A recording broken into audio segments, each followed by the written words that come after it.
All right. We're live. Look, I wanted to have Rob on, but it was just like not working. Like he wasn't coming through clear to me, and I wasn't coming through clear to him. And my Wi-Fi's so bad. Like obviously, like I'm at like a resort. Like it's not gonna be super good. It wasn't great to begin with. So we're just doing a solo show tonight, which kind of is not ideal because I'm on vacation. Like I'm just chilling. So I'm not like, I haven't even really finished my card yet, really. But we'll do a little, just gonna talk through our picks, talk through my thoughts on the event.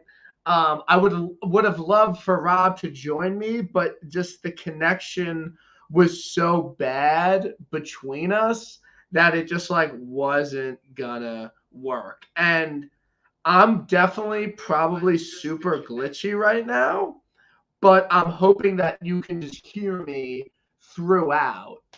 So like my picture frame might get um, a little bit touch and go, but I'm hoping the audio makes it through. So I haven't done like a solo show in a really long time.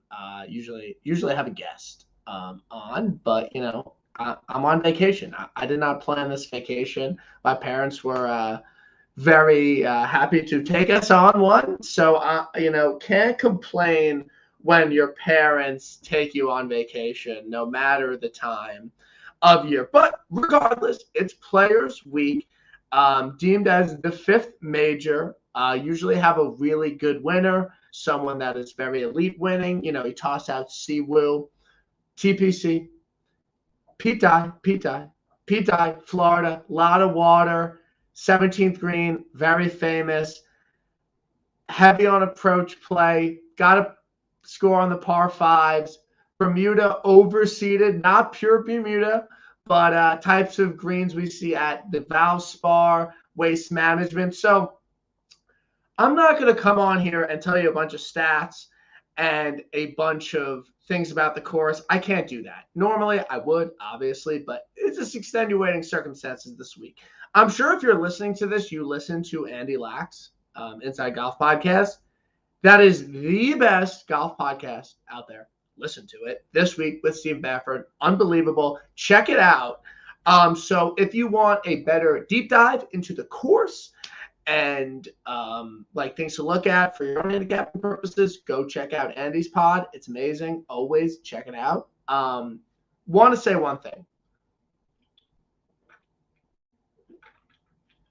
See, this is the thing about solo pods. Usually I could drink when the other person's like, I can't do that this week. And that's kind of, the whole reason to do a podcast is, you could, have a couple beers. So this beer is disgusting. It's horrible. It does not taste like beer. It's not like too hoppy where I don't like it. It's just gross. It does not taste like beer. And people are probably like, oh, you're at an all-inclusive resort. Like, why? Like, I'm getting beers like at the bar. Like, I can't and everything's on tap. So like, I couldn't just like get a bunch of beers here. Whatever. So I had to buy it at the store. And then there was Coronas and Modelo's, but I didn't have a bottle opener. Whatever. It doesn't fucking matter. All right. We're starting this pod. I'm pulling up the odds checker grid. I'm going to talk through everyone kind of quickly, give my picks. So Rahm is 14-1. People are betting it.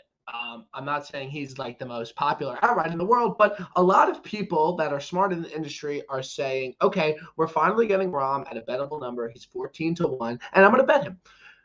Because the tee to green game has been so unbelievable, and he's just been lost around the greens, and he's been lost on the greens, and that's been it. That's been the only blip in his game, and he hasn't had great results.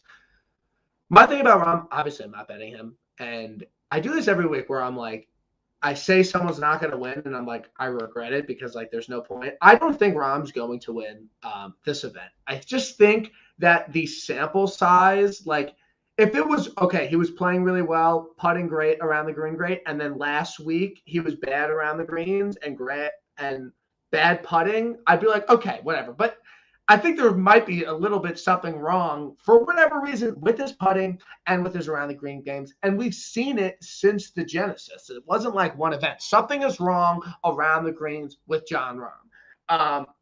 On other podcasts you listen to, they'll probably say, "Oh, well, I could totally see him winning, whatever." No, Rahm isn't going to win.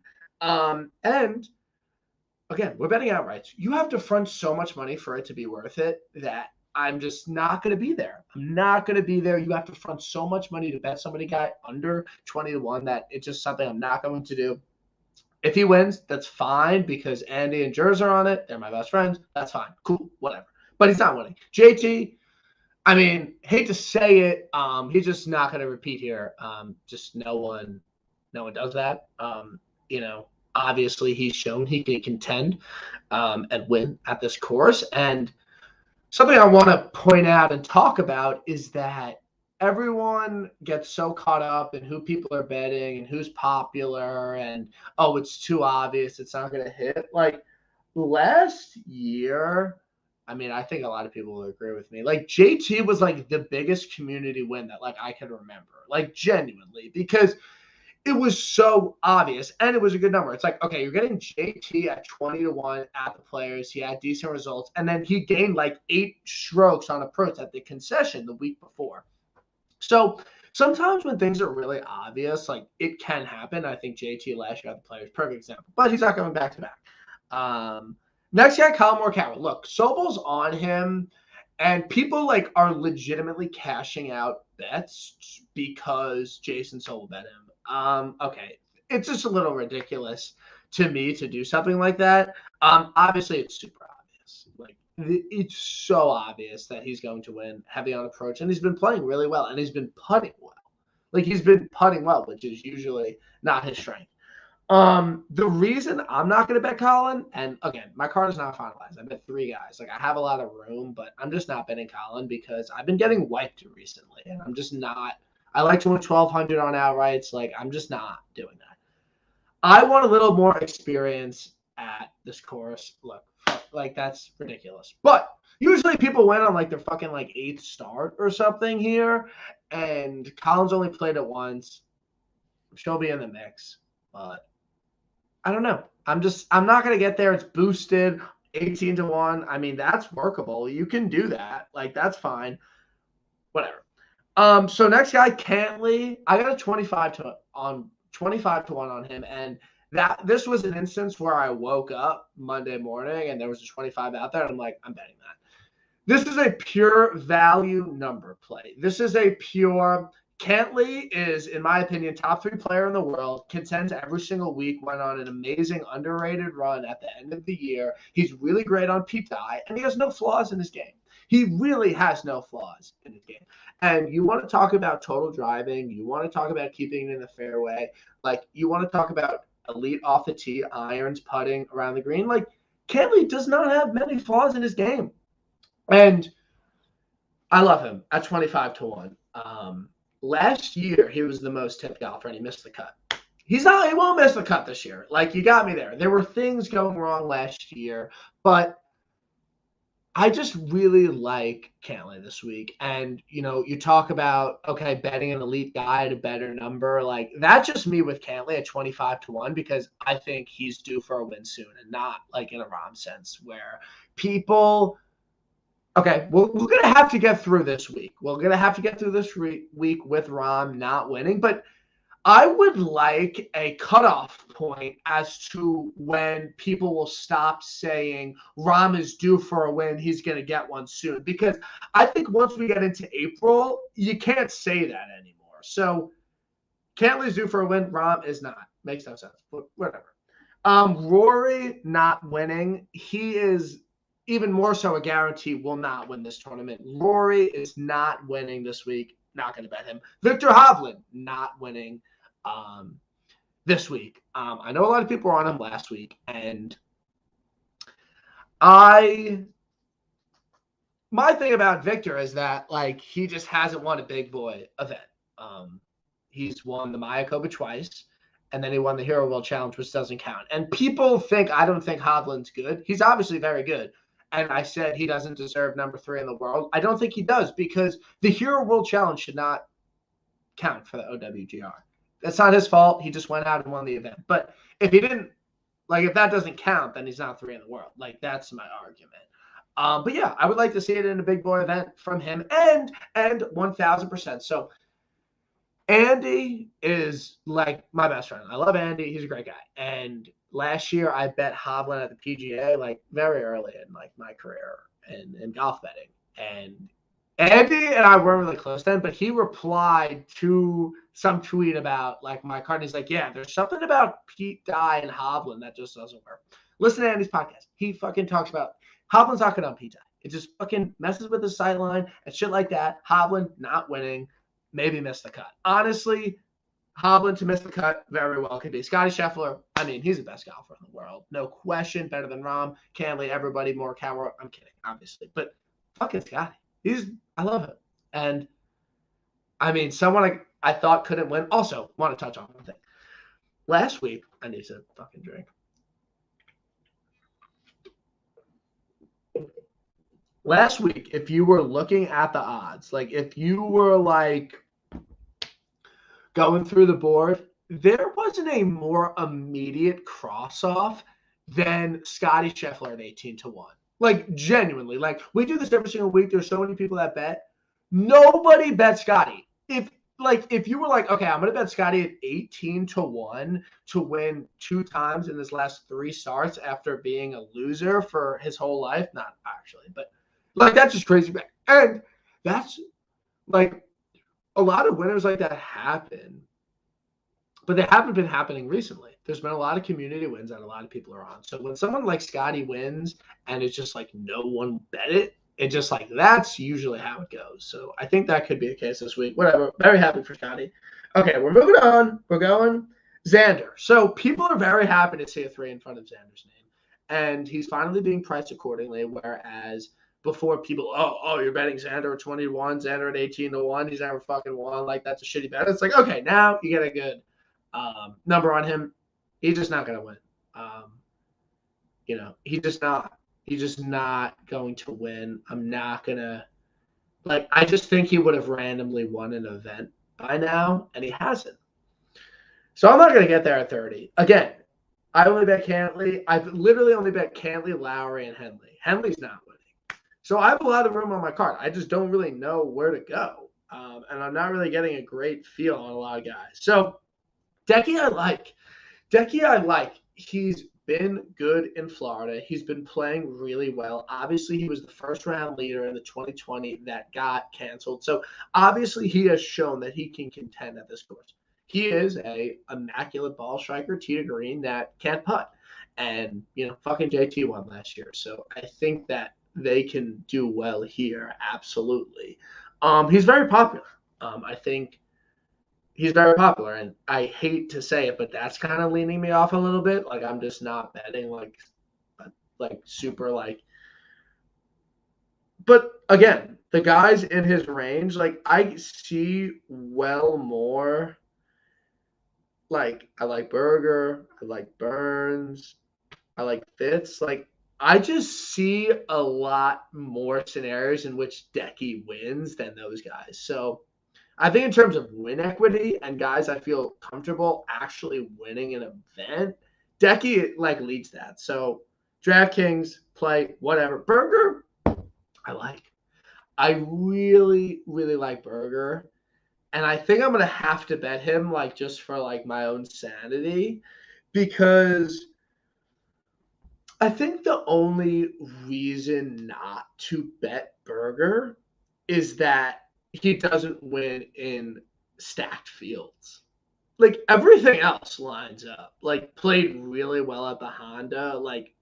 People say didn't putt well. Putted really well for the first 3 days. And I think that there's a case to be made that, he's upset about the Honda. He wants to win. He's not just taking that lightly. And I think that there's a sense of being okay, I totally blew that one.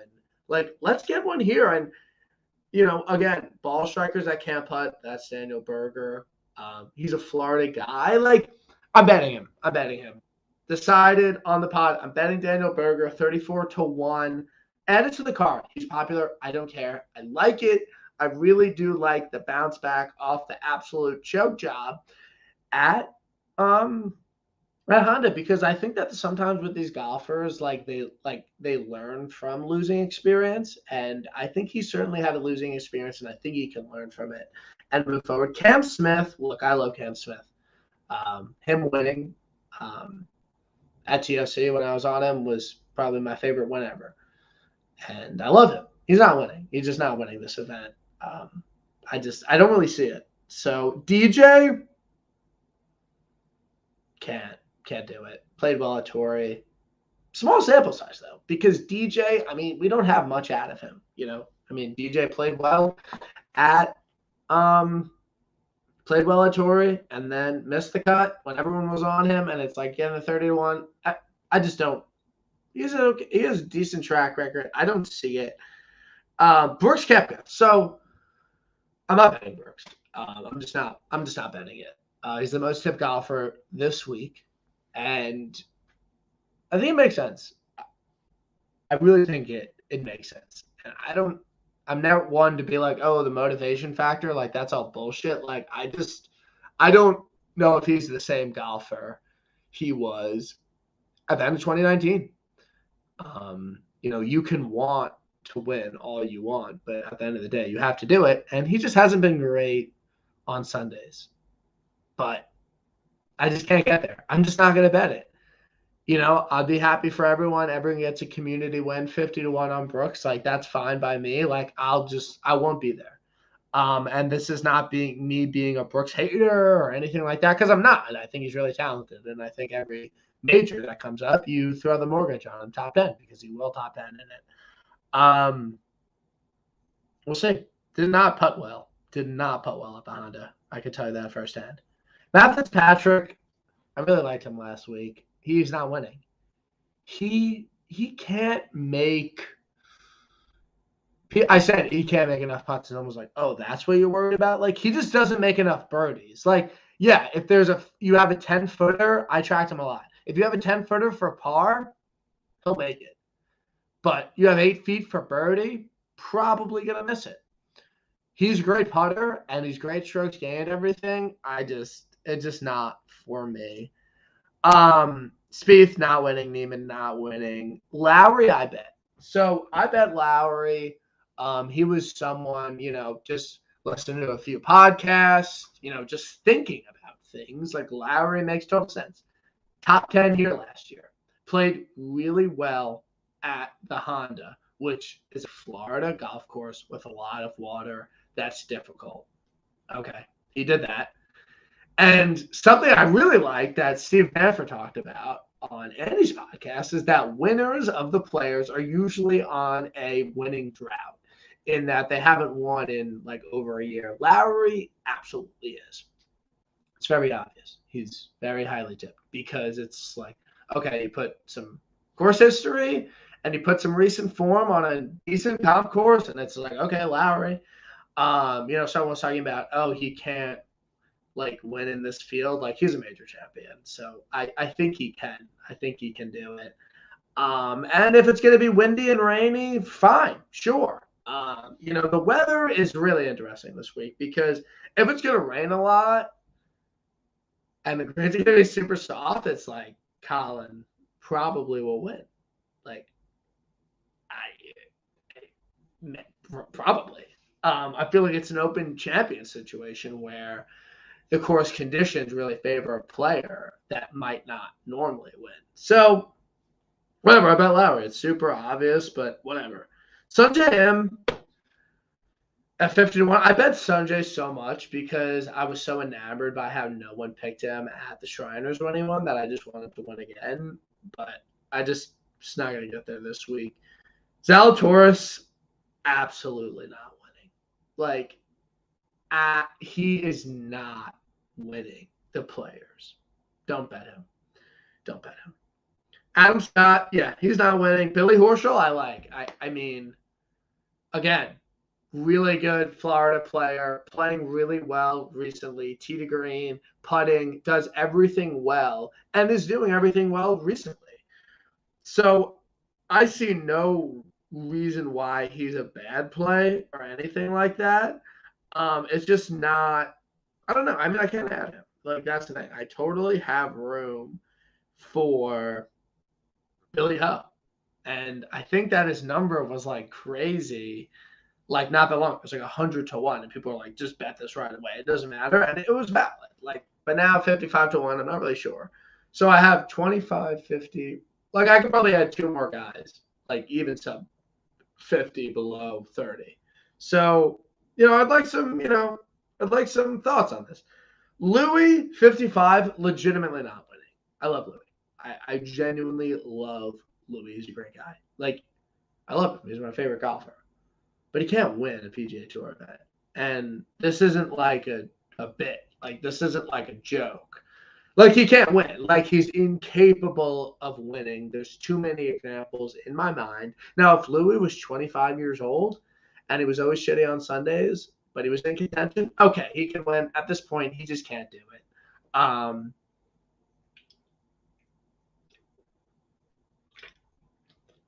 This beer is so gross. Isn't a lager a light beer, or am I mistaken? Okay, moving on. Okay, Corey Connors, top 10 here last year, played well last week. I don't think he can win. I don't think he can win. I think he's a good top 10. I think he's a good top 20 play. I like that, just not for me. Abe Answer, Pete Dye Specialist. Pete Dye Specialist. I'm not sure his results here, but just not for me. Paul Casey, I bet him top 20. Okay, also want to talk about one thing. I got White last week. Like, I don't think I've ever Venmo'd my bookies so much, like ever. Because I like a strategy. You bet your guys outright, and then you bet them top 20. And when, let's say, you hit an outright and you have a few guys in the top 20, it's an amazing week, like really good week. But then when I'm just like, okay, I'll throw over $100 on all my guys top 20 and one of them finish in it and it was a free play, gonna have a tough week. Plus first round leaders, those adds up. In terms of outrights, I don't like, if whatever, I bet probably like 200 on outrights every week. That's a loss. Like, I'm never expecting that. But then it's just like when you're like 200 a week and then a bunch more and you lose, it's tough. So I'm not playing really great right now. It was hot to start the season, 3 outrights in 6 weeks. Been pretty bad recently. And if I was hitting a couple top 20s, whatever, I'm not. Siwoo Kim, not winning. Homa, not winning. Finau, not winning. Gary Woodland could win. I'll give you Gary. Really impressed with him. 90-1. It's a pretty good number. Like, for a Gary Woodland, like, he's someone that could win the Players. He is not a random guy. Like, he's a major champion that's playing really well. And he just played. Gary Woodland added. Gary Woodland on the card. Sometimes you just do this and you talk to a guy. Okay, so card. Cantley, Berger, Lowry, Woodland, Henley. Done. That's the card. I love Gary this week. You don't think he's upset with chunking a bunker shot when he could have just made par and won the tournament? You don't think that's weighing on him? He's hitting the ball really well. Gary Woodland, club down specialist, won Pebble Beach, shorter U.S. Open. Gary fucking Woodland, 90-1. If someone wants to place that for me, let me know. So yeah, and 90-1 on FanDuel, boom. Henley. Early in the week, I love Odds Checker. I'm not sponsored by them or anything, but 1 second. I'm going to do something.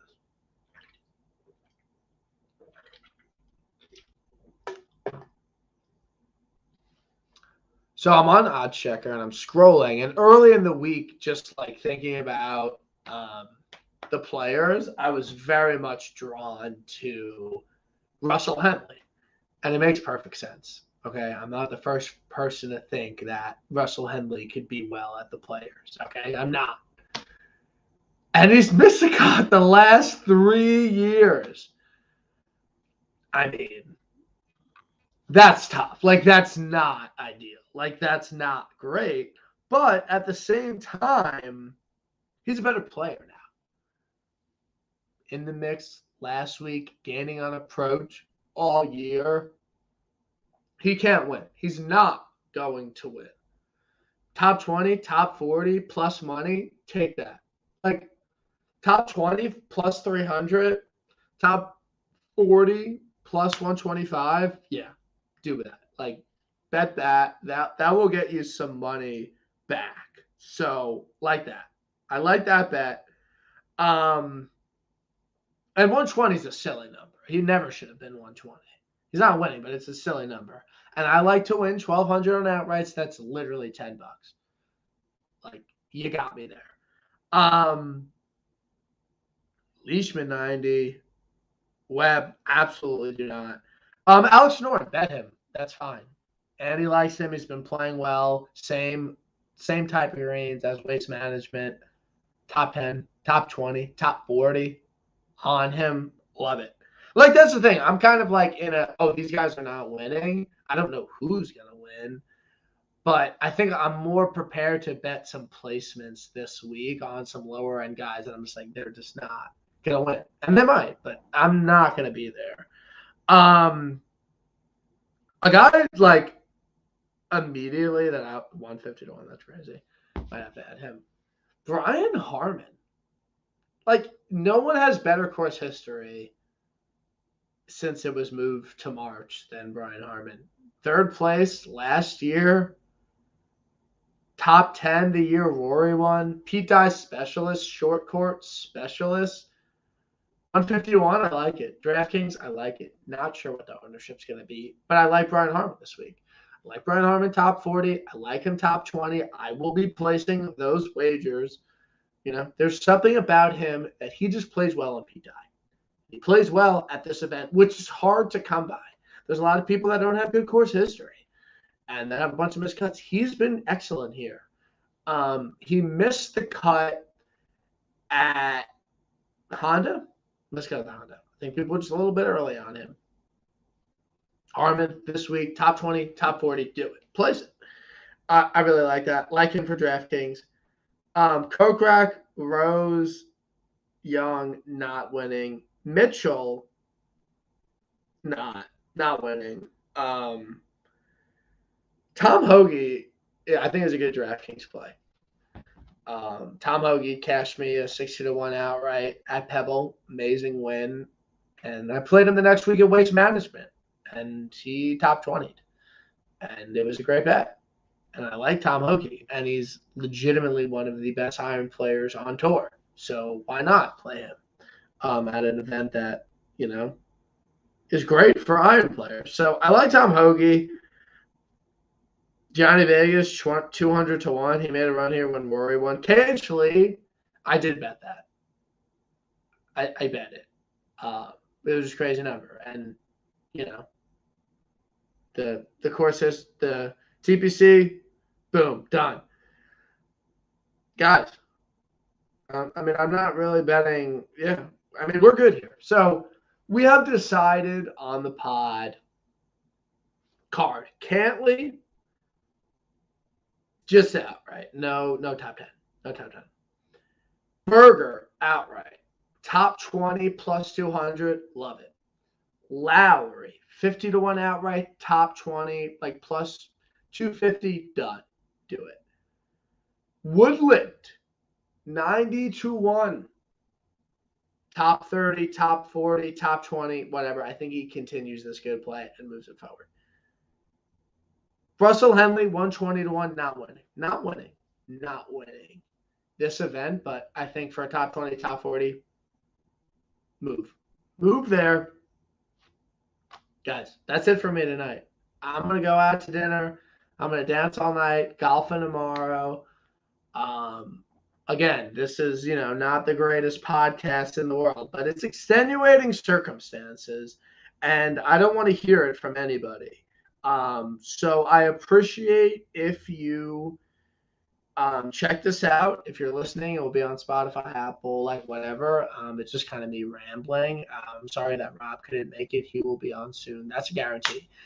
So yeah, I talked through the board. I basically just said everyone that I'm not betting isn't winning. So we'll see how that turns out for me. And I wish everyone the best of luck this week. And I'm glad everyone will be able to track their golfers and see their every shot. So have a great night.